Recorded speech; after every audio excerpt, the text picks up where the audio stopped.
Welcome to tonight's reading. My name is Hannah V. Warren and I curate the Avid Poetry Series. We're so happy to virtually host J. Drew Lanham and Tiana Nobile tonight. Avid Bookshop wants to extend their greatest thanks to all of you who continuously show up and support small locally owned businesses and authors who have had 2020 and 2021 publication dates. It's thrilling to continue sharing poetry with everyone in our Athens community and across the country. I'm going to start our evening with a few biographical notes for our authors and their new books before I hand it over to them. J. Drew Lanham is the author of The Home Place, Memoirs of a Colored Man's Love Affair with Nature. He is a birder, naturalist, hunter conservationist, and an alumni distinguished professor of wildlife ecology and master teacher at Clemson University. He lives in Seneca, South Carolina, In a review of Sparrow Envy, Sean Hill, author of Dangerous Goods, writes, Lanham leans into the joy of sonic play as he engages and embodies issues of environmental and social justice. A keen-eyed observer of human nature and greater than human nature, he sings the necessary songs of our time. I found that Hill's words rang apt as I read On Considering the Holocene with White Men, in which Lanham depicts an apocalyptic scene. He writes, a pile of feathers, bared tan and brown, dirty and dust covered, huddled in the shadows of former infrastructure. These poems will stick in your throat. I'm also happy to introduce Tiana Nobile, who is a Korean-American adoptee poet. She received her BA from Sarah Lawrence College, MAT in Elementary and Special Education from the University of New Orleans, and MFA in Poetry from Warren Wilson College. Tiana is a Pushcart Prize nominee, a Kundiman Fellow, and a recipient of a Rona Jaffa Foundation Writers Award. A finalist for the National Poetry Series and Kundiman Poetry Prize, she is the author of the chapbook, The Spirit of the Staircase, 2017. Her writing has appeared in Poetry Northwest, The New Republic, Guernica, and the Texas Review, among others. Currently, she lives in New Orleans, where she works for an arts education nonprofit. About Tiana Nobile's Cleave, Kathy Park Hong writes that Nobile creates her own mythic origin story that is beautiful, melancholic, and powerful. And I don't know if you can get a better review than that. I'm particularly drawn to the poem Migrant, which reads, from an origin of buried seeds emerge, these many-banded dagger wings, we of the sky, the dirt, and the sea. And I'm thrilled to hear more of these mythic poems and these origin stories from our book tonight. On that note, I'm going to hand the night over to our two poets, starting with J. Drew Lanham. We'll have a Q&A session at the end of the event, of course, and you're more than welcome to post questions in the chat bar as we go or at the end of the reading. Thank you so much. I'm handing it over to the writers now. Thank you so much, Hannah, and thank you all for being out there. Thank you to Avid Bookshop. It's my pleasure to be here tonight with Tiana and all of you out there wherever you are. I'll share a few pieces from Sparrow Envy, a field guide to birds and lesser beasts tonight, and hope you get a little bit of flavor for the convergence that I am trying to write to and through in this piece, in this latest work. I'll begin with a piece called Murmuration. Murmuration, a wave of dark birds surges, a black feathered river rustles, flows on even tide, undulates tree line to horizon, soot washed, smudged on day failing sky. Does full moon's waning pull restless flock to roost? Shortening time fails its own patience to offer response as heart's glow pulses brighter in bittering cold. So a lot of this obviously is bird bent. As I'm a bird brain, I'm an ornithologist, I'm a lifelong bird watcher. So a lot of what you will hear in my writing reflects that desire to fly, to be a bird in many ways. But then beyond that, I hope there's also some blending of current event. So here, a poem called No Murder of Crows. I watched a flock of crows fly by, counted 42 black souls, then up to 65, maybe more. Not sure whether fish or American, they were silent as coal, headed to roost, I assumed. A congregation I refuse to call a murder because profiling ain't what I do. Besides, they was just flying by. No cause to criminalize the corvid kind.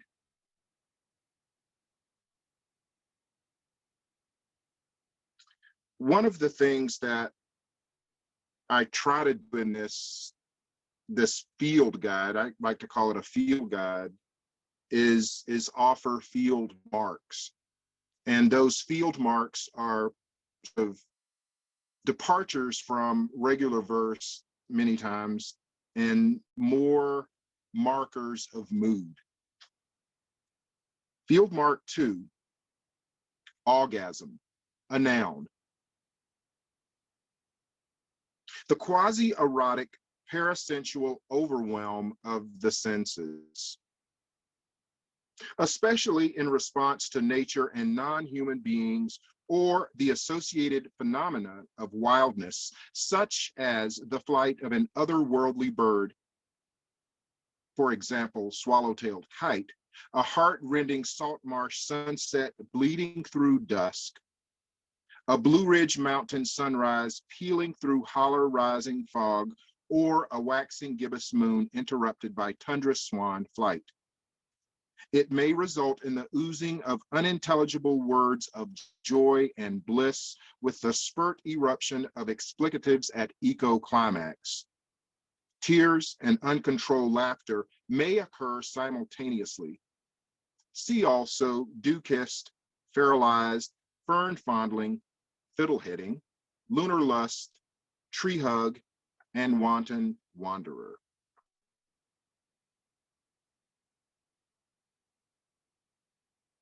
Field mark 6, love handle. Handle any life in your hands as if it were your own.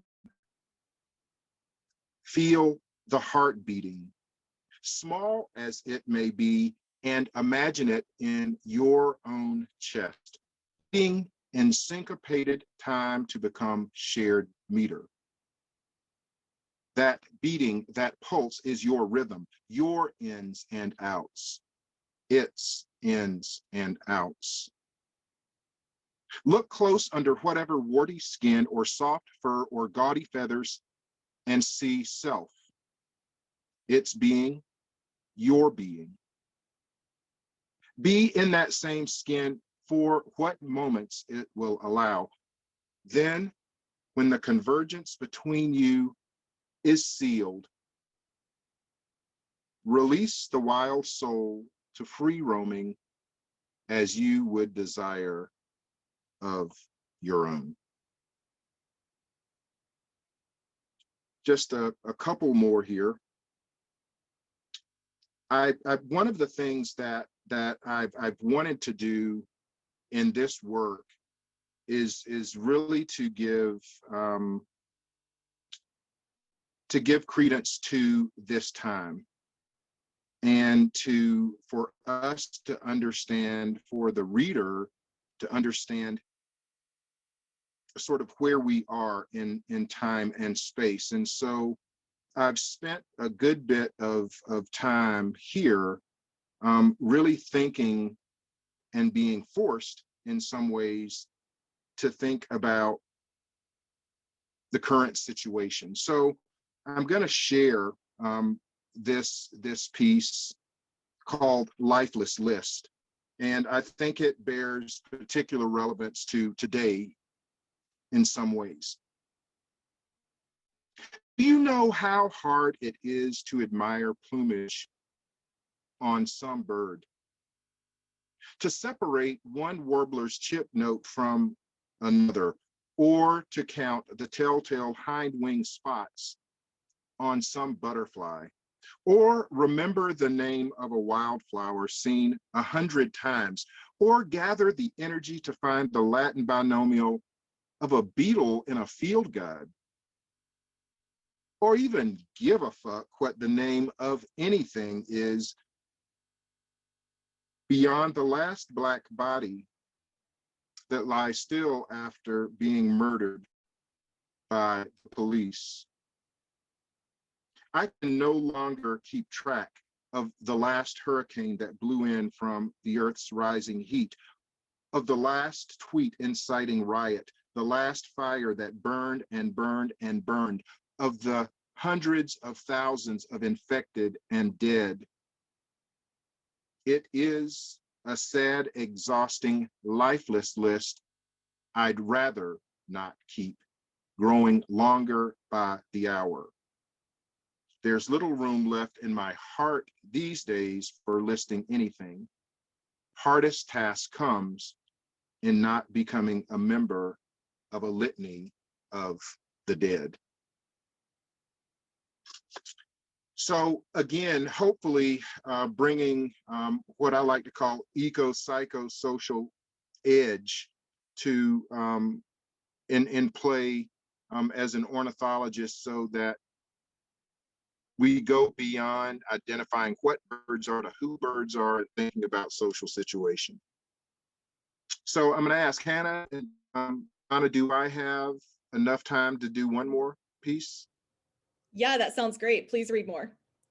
Okay, so I'm going to go a little off book script because this is a piece that I've been working that fits, but this is for today. Joy is the justice we give ourselves. Joy is Maya's caged bird singing beyond the bars, holding its spirit imprisoned without due process or just cause. Joy is Martin's Bama molehills and Atlanta mountains, carved up but flowing fresh to all with crystal clear equality. Spring cooled to slake the thirst for right. Joy is straightening out that long arc, bending it straight so good doesn't take so long, because that's the shortest way. Joy is heaven now, no dying required. Joy is sunrise on a shell-racked beach at low tide. Joy is Rachel Spring riotously unquiet, full of wood thrush song. It is uncountable Black beings swirling in murmuration against amber eventide, loved from afar while being hated up close because they are colored darkly as they are. Joy is Professor Carver's sunrise in Piney Woods. It is he who rides a crazy horse's holy ground, absent gods in the image of stone-hewn white men. Joy is Langston's broken wing dreams healed, soaring ever higher in clouded ripples, drifting upwards on verse.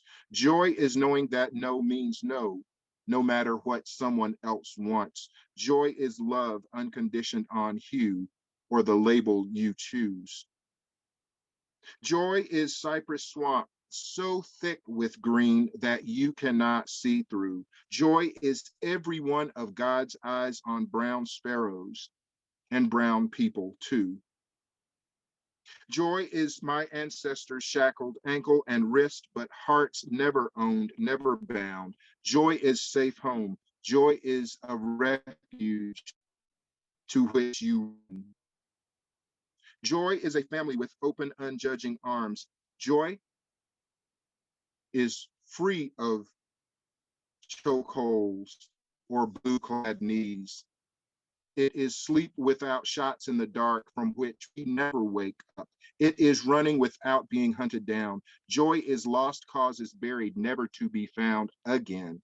Joy is not because you say so.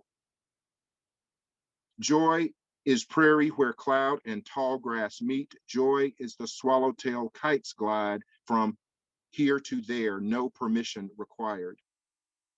Joy is me envying every feathered flying thing, surrendering to Toni Morrison's air and riding it. Joy is my grandma's hands throwing grits on the frost-heaved clay for the snowbirds she pitied. It is the 40-acre farm. Joy is a half-acre escape, mule negotiable. Joy is the wayward weed in the sidewalk seam you choose to call a wildflower. Joy is purpling bruised sky at day's end whenever the night comes. Joy is frogs calling from the same flooded field as last year. Joy is wild enough to humble. It is close enough to feel comfortable.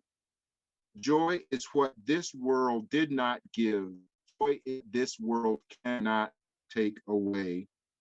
Joy is what we must sometimes grab, stolen in the fleeting moments between yawning cracks of despair. It is salt water rivering in the creases of an upturned smile. It can be yours or mine, ours. It is what we deserve when no one else cares. Joy is all of this. Sometimes joy comes in 12s, but joy is always the justice we must give ourselves. So thank you all for listening. I so appreciate you being out there. I'm looking so forward to hearing Tiana Nobile read her beautiful work from Cleave. And so Tiana, I'm turning it over to you. Hello, good evening. Thank you, Drew. It's such an honor to be here to read alongside Drew on his book's birthday. I'm so glad to have him on my shelf. Thanks to Hub City Press and Avid Books for hosting us. I thought I'd start with the one poem in my book I could think of that mentions birds as an honor to Drew. So there are a few poems in the book that I call my dictionary poems, where I borrow language from the Oxford English Dictionary. And this poem incorporates text from the entry on migrant, which Hannah also read a little bit from earlier. So I think like birds, we are in many ways, we humans are also migratory creatures, right? And that's as a result of many factors like globalization and colonialism. In this poem, I was thinking about the power of migration when reclaimed by the actual migrant. Migrant. Of an animal, especially a bird, a wandering species whom no seas nor places limit, a seed who survives despite the depths of hard winter, the ripple of a herring steering her band from icy seas to warmer strands. To find the usual watering places despite the gauze of death that shrouds our eyes is a breathtaking feat.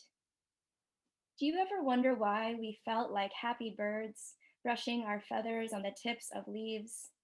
How we lifted our toes from one sandbank and landed, fingertips first, on another? Why we clutched the dumb and tiny creatures of flower and blade and sod between our budding fists? From an origin of buried seeds emerge these many-banded dagger wings. We of the sky, the dirt, and the sea, we the 7-league booters and the little by littlers, we transmigrated souls will prevail. We will carry ourselves into the realms of light. So the next poem I'm going to read, as an Asian American person, a frequent question that we face is, where are you really from? And this question is problematic for a number of reasons, but primarily because it reinforces this idea of Asian people as inherently foreign and the challenge of finding belonging in the United States. At the same time, as an adoptee, it's a question that I personally grappled with all of my life, with having my origin being such a mysterious unknown. So this poem is a play on that question. Where are you really from? Intercourse, Pennsylvania. Fertile, Iowa. Uncertain, Texas. Hazard, Nebraska. Accident, Maryland. Why, Arizona, hell, Michigan, disappointment, Kentucky, embarrass, Minnesota, truth or consequences, New Mexico, nameless, Tennessee, no name, Colorado, nada, Texas, nothing, Arizona.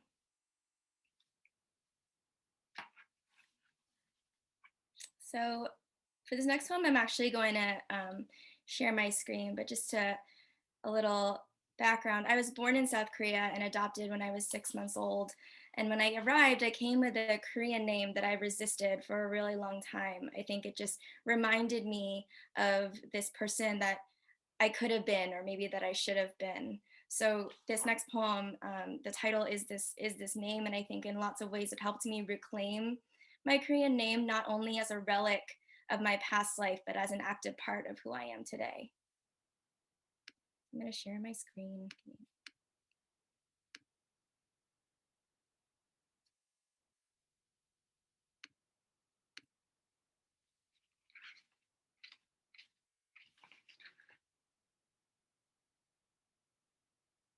Ooh, sorry.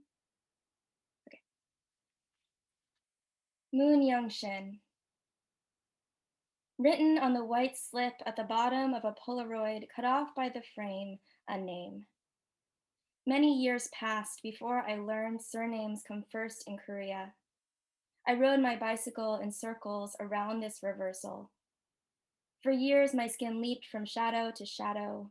I drank the darkness, or the darkness drank me, but what's the difference when your veins are full of haunting? One day, I will walk the narrow streets of many cities full of ice, freshly frozen. I will hike through forests of windstorms newly risen. I will learn and forget the names of many trees, of tea leaves plucked too early in the season. I will orbit the earth like a moon, searching for its shadow. Where does a moon find its planet? Or is it the other way around? To be a recently hatched egg moon, curved shell pinned to the sky, I spent my whole life in orbit of other people's light, celestial satellite in ceaseless wane. How much can you learn from a stranger's surname? A young animal crawls its way out of the womb, stretches its legs, and feels cold for the very first time.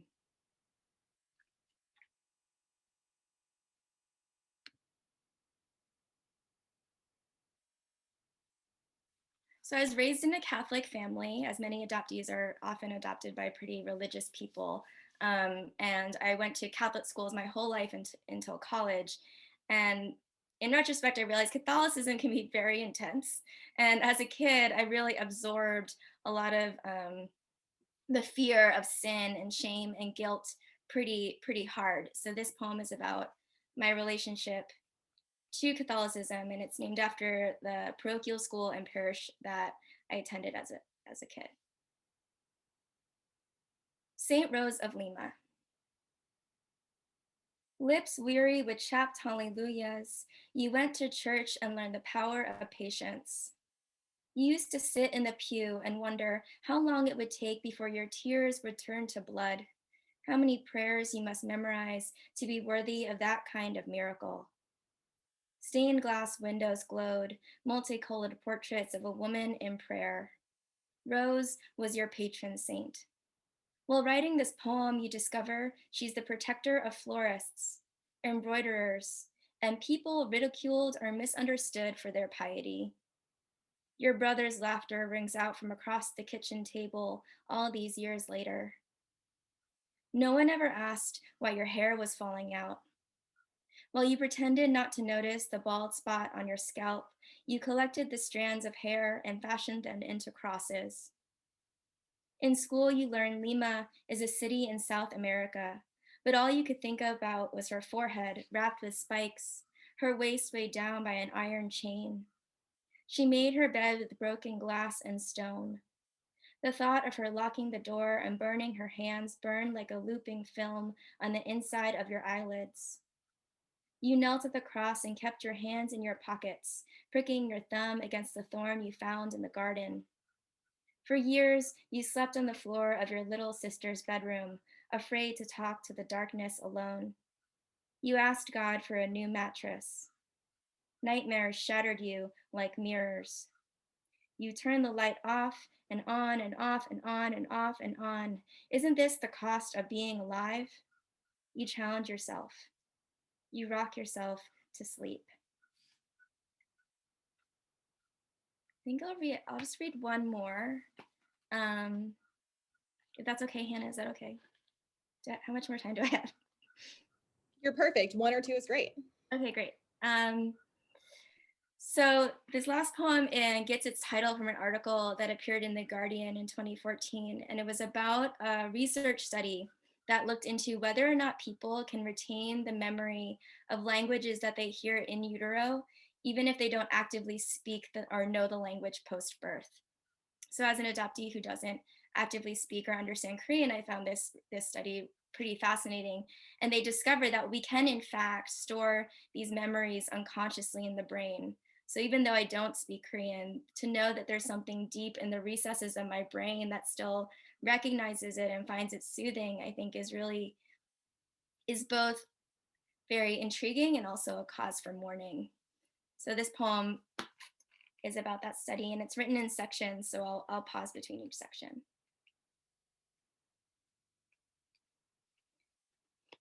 Lost first languages leave permanent mark on the brain, new study reveals.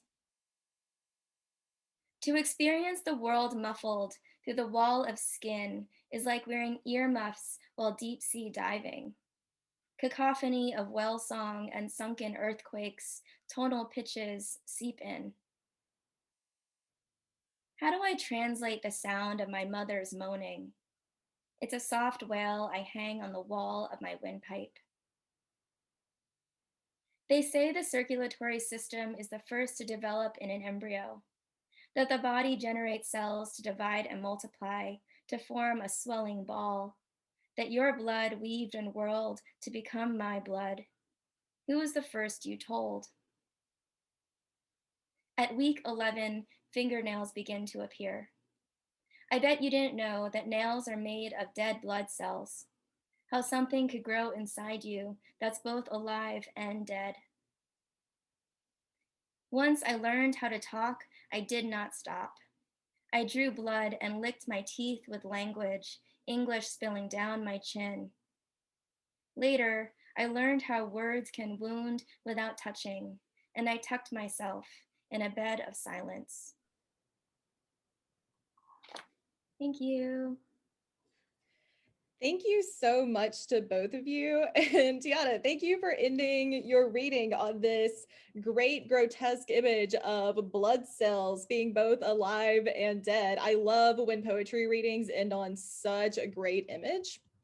So there are a couple of things here that I would love to point out that I see in connection. Thank you so much for reading, Tiana and Drew. You both talked about themes of belonging and memory and migration in your poetry tonight. So these great little threads that are going between your poems. We're going to take a couple of minutes now for Q&A. To all the listeners, remember that the chat option is open, and I'm happy to share your questions with our poets. We're going to start off with a question about description. So you both have such incredible description in your poems. Could you each talk a little bit about what comes first when you're writing that description, perhaps an idea, maybe a specific bird for Drew or something else? Yeah, I mean, for me, it's and thank you again, Tiana. That was so awesome. Thank you for sharing that, for sharing your art. For me, it is, yeah, sometimes it's a bird, but it's often the unseen. It's some idea, migratory birds overhead, and maybe you hear a chip note or a bird that shows up in your yard the next morning that has traveled who knows how far and has overcome all sorts of obstacles. So that image that grows from the bird, not the bird in itself, but its larger being, its existence beyond what we can see, is often sort of where I go, what sort of spawns my ideas.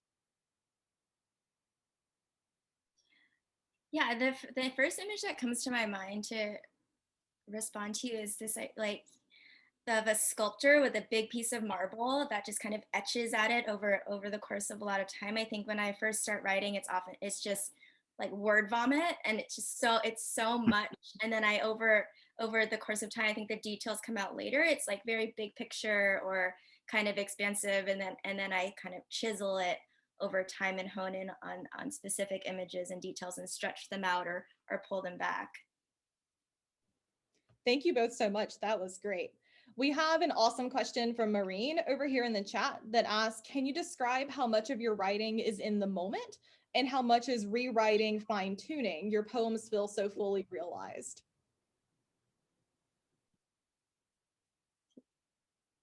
Tiana?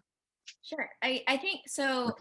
Yeah, some of the poems that are in my book, I started writing when I was in undergrad. So they're like 10 plus years old. And I think for me, a big chunk of the process is revision. I'll work through a poem or through the many lives of a single poem over the course of several years, and pieces will come and go, or it will get kind of absorbed into something else or later taken back out. But for me, it's definitely the revision process that takes up the bulk of the time. Well, I often call my practice of poetry flash poetry, because it's I mean, for example, this past year, it's just been these moments, these images that are sort of there. But I call it a practice because there is a lot of revision within it. But I often consider that first scaffolding sort of the purest work. And I try to cleave, pardon me, Tiana, to that, right? But because that first idea is frequently the freshest. And I find sometimes that the further I get away from it, I begin to lose it.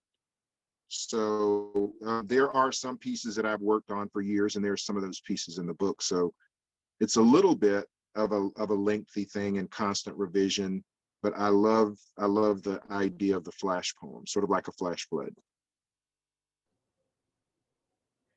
Stephen says, Drew, you've described your unease with labeling certain birds like starlings as invasive. I wonder if you could speak more about that and what that concept means to you. Yeah, I thanks for the question, Steve. I write a lot about that because, I mean, starlings are, first of all, they didn't ask to be here. They were brought here by someone, a member of an acclimatization society who wanted to see Shakespeare's birds in North America, right? And so they were brought to Central Park, and they were exceedingly, as starlings are, they were exceedingly successful. They're intelligent, they're resourceful, they're beautiful birds if you take the time to look at them. But what intrigues me about starlings, and sort of the metaphor that I use in a lot of my poetry, is you can go on YouTube and see these videos of murmurations and set to music, and people cry because of these flocks of starlings that move across the sky. And but then they have no legal protection in this country, and people hate them up close. So they love them at a distance and hate them up close. And to me, it's sort of like, I don't know, loving performers from afar, like on a playing field. But then if they want to come through your front door to dinner, you despise them. So I think to despise an animal like that, it's an immigrant story, really.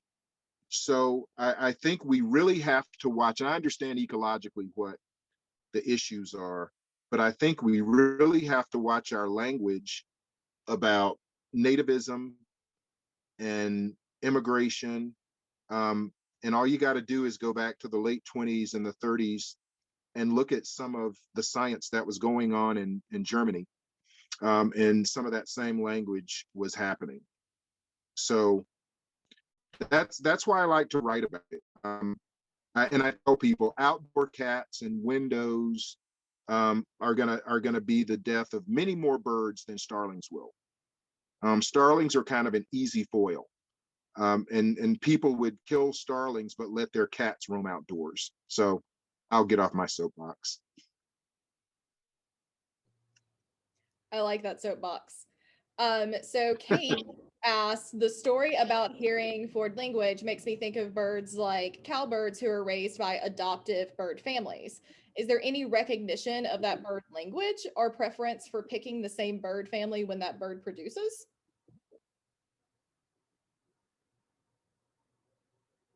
Are you asking Tiana? I think that one's for you, Drew. Oh, well, I was thinking about Tiana's poem, right? I mean, because cowbirds learn how to be cowbirds by wandering with bands of other young cowbirds. They'll go away. Research shows that they'll leave to hang out with other cowbirds, then hang out with sort of their brood to be fed at other times. So it's a pretty ingenious evolutionary trait, right? But I think of that wonderful Tiana, that poem, and I think of voice hanging on your windpipe. Was that the line? Yeah, that was the last poem. Mm-hmm.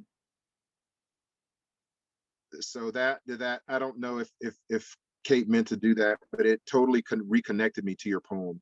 Mm. Yeah, Kate said she did it on purpose, and so we're excited to hear from Tiana too. Thank you, Kate.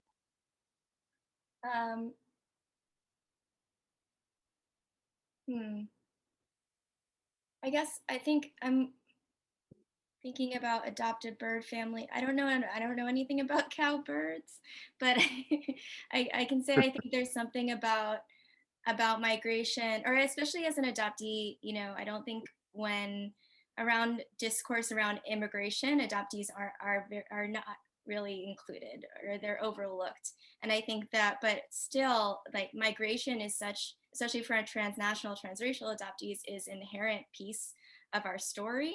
And for me, once I started to really kind of embrace my identity as an immigrant, and then I think that's really through the act of working with the dictionary and to kind of explore what do these words actually mean, and how can I disrupt that meaning to make it serve me for the first time, right? Not to make it denigrate me, but how can I take some like reclaiming over these language that have been imposed on me throughout, especially particularly in my infancy as an adoptee.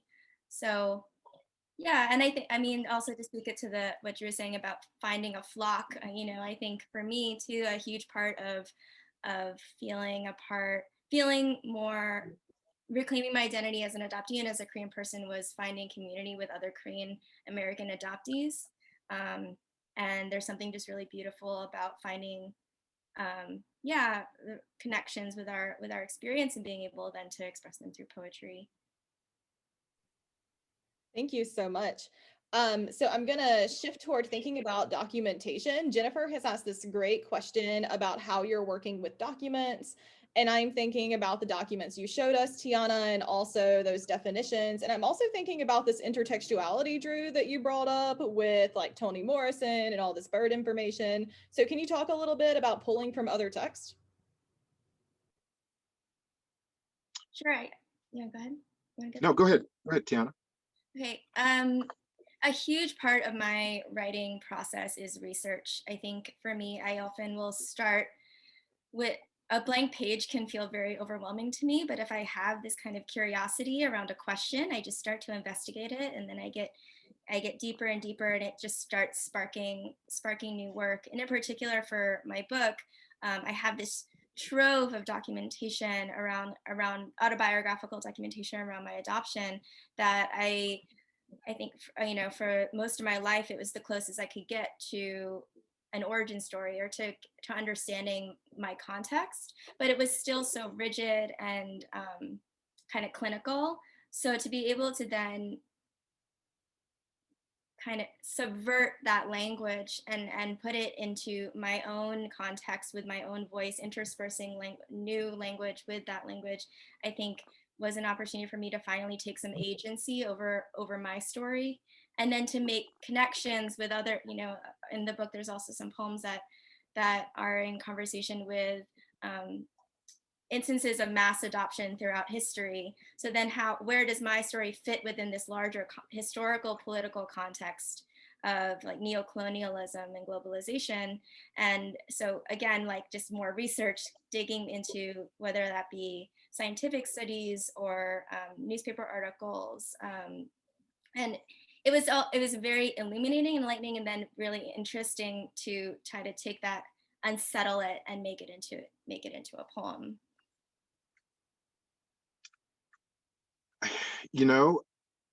For me, it's I sort of have raven brain, or some people would call magpie brain, right? So it's a matter of finding these bits and sometimes shiny things that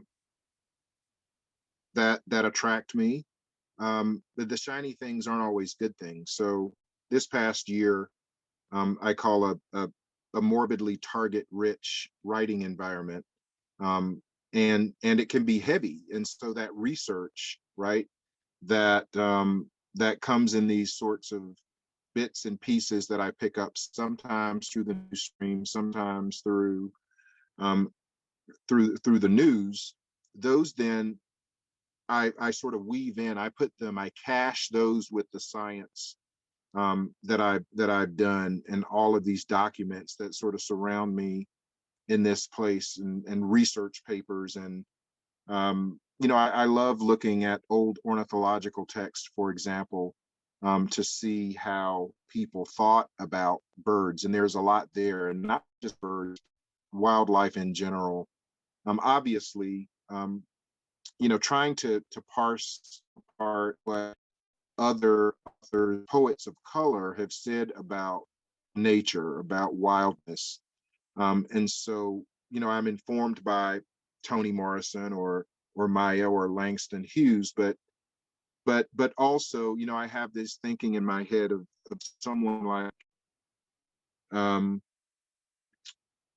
someone like James Baldwin, and how he might have added to any of this outside of the context of what a nature poet or a nature writer might think. So again, for me, it's sort of picking up these pieces and caching them, and sometimes, I pick up things and I bury them and I forget where I put them. And so I have a huge file of words that I collect, of lines, of pieces from other poets. I'm still hanging on some of Tiana's lines. I love the way she writes, and I love her voice. And so those are bits and pieces that I picked up already from her.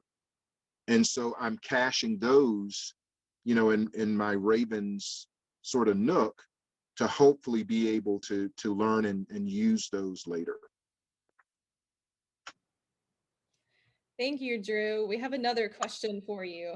Kate wants to know if you're always writing for a book/collection, or do you just always write and then the collections and pieces come together? Which came first for you, kind of professionally speaking, the science or the art? Oh, wow. I never thought about a book at first. Just collecting came first, right? And especially poetry wise, that was always just, reams and reams of poems that I collect, most of which will never see the light of day and shouldn't, probably.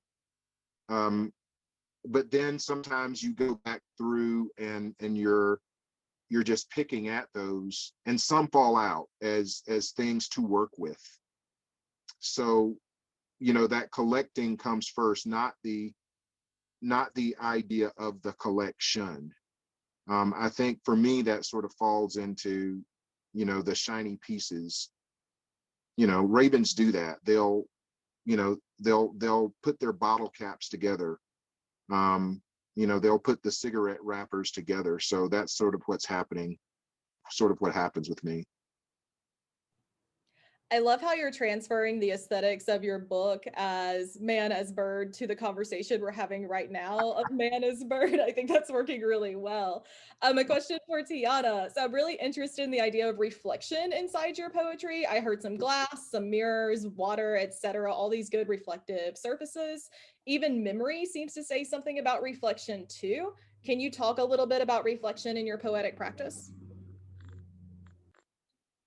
Sure, that's a great question. I think when I first started writing the poems that inevitably made it into the book, as a teenager and in college, I was often writing about disembodiment or like ghosts or haunting or just like literally like my limbs would just fall off my body. And I realized like later I was just skirting around this topic, like around um, I think there's something unique to being a transracial adoptee around like body dysmorphia. Like I thought I was white for a big chunk of my childhood. I was surrounded by white people. I was raised by white people. My entire community was white people. And then when I finally started to recognize, whether that be through like microaggressions or actually, being harassment from my peers around my race, I was like, oh wait, I'm not like what is who I am, what is this, who is this person looking at me? And I think through writing the poems in the book and finally acknowledging what it was that I was needing to process, there a lot of that reflection piece started to be able to come in, and I think it was a very empowering experience to finally take ownership of my identity and feel something other than shame, right? And to reconstruct or better understand these memories of childhood within a context that I didn't have. Um, Thank you. Drew, I have an additional question for you too. I've been thinking about what you said about eco-psycho-social poetics, and I'm going to have to come back to it because it can't leave my mind. So can you talk a little bit more about your eco-social poetics you mentioned earlier and the role it plays in your writing? Yeah, I have to give some credit to, well, first to Marvin Gaye, right? And the ecology. And that's my anthem. Sadly, we're still living by those lyrics. Hardly anything has changed. So that's eco poetics, right? And hardly anybody ever talks about Marvin and Mercy, Mercy Me, the ecology. But just that whole idea of this convergence of, I mean, this assumption that that nature exists in its own vacuum for certain people to visit and enjoy, and then close the door behind them in some sort of bell jar fashion or preserved fashion, and it remains as it is when they leave, but others don't get to go in. Um, or that trees mean the same thing to everyone. Some people swing from trees, some people's ancestors hung from trees. Um, the way that my grandmother saw owls were as bad omen. But yet, I call them to me. And so now I ask my grandmother's permission before I call owls now. My grandmother's been dead for, 30 years. So in that way, it's all about a convergence. Eco, obvious, psycho, what I'm thinking, but the social aspects of it and how we interact with one another. I can't separate, and I try, um, to just, and it's difficult for me, and maybe it's a problem, but it's all sort of blended in my head, and I'm grateful to my friend John Lane, who many of you know, who we talk about this all the time, and sort of this whole idea of blending nature and culture. And that's in part, Hannah, what it's about for me is that it's a prism thing, right? And the question about Tiana's reflection and the role it plays in her poetics. I mean, identity is critical, right? Um, but I want people to understand not just who I am, but the difference that makes in how I see nature, or maybe sometimes that it doesn't make. And I want to be able to stand proudly on that, so that eco-psycho-social helps people understand that it's more than just a bird to me. It's more than just a tree to me, or us. So that's sort of where that goes. You know, there's probably a whole lecture there, but I'm excited about that lecture. Thank you for talking about that triangulation. That was great. We have one final question for the night. Before we get to it, I want to thank Drew and Tiana so much for joining us with Avid and talking about their work. If you haven't already, remember you can support both these artists and this local bookshop by purchasing their collections through Avid, where you can choose to receive your order by mail, or you can pick it up at their front door in 5 Points. So after our poets talk about this final question, we're going to wave goodbye and head out for the night. Question. So I'm going to bring it back to memory since we've talked about it quite a few times. I love that you both talked about memory, not just in your poems, but as introductory information to your poems as well, as you were talking between your readings. Would you mind giving us an idea of how you think about memory as you write?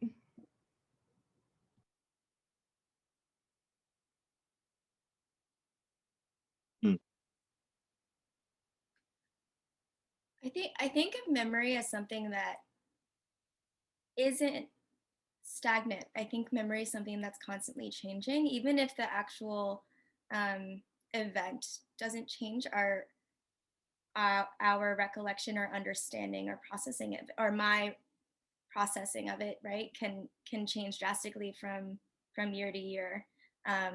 So I think a huge part of writing for me is trying to dig into memory and better understand it, get close to it, kind of disentangle it, and make sense of it in language that I have now that I didn't have when I was a child or even a baby.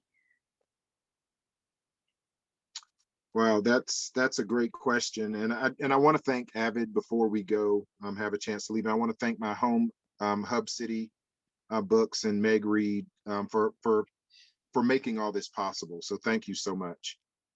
You know, memory for me, again, I go back to sort of that caching and remembering where I hid something or where I didn't, and even if I don't remember where, especially if I don't remember where I hid it, especially if it's something organic, then it grows. It has the chance to grow into something, right? Without me having tended it. So I plant memories all over the place. And sometimes I'll see them sprout up, and then I can tend it as a growing thing, as a poem or an essay. But, you know, for me, my poetics informs my long form. Long form doesn't inform my poetics. So you know, those memories that I have, that's the data that I mine. That's the data. And as Tiana said, you know, you're sort of constantly analyzing and reanalyzing your data. And so in Raven Mind, what I'm constantly doing is sort of shifting things from place to place to place, and sometimes taking something and dropping it over here, and then bringing something back from where I dropped that thing. So the memories are sort of constantly morphing for me in this way. And that's how I work with history. You know, I try to bring history here now, so that we have some understanding of it contextually, but it's still history, right? I can't change it, but I can certainly remember it, and we can certainly forge it for the future. So that's how I think about it. Thank you so much. And thanks for all of your conversation on history and data and reclamation of space and migration and all the great stuff that came up tonight. We're going to go ahead and wave bye. Thank you again. Snaps and so many claps for both of you and such a great reading. Bye, everyone.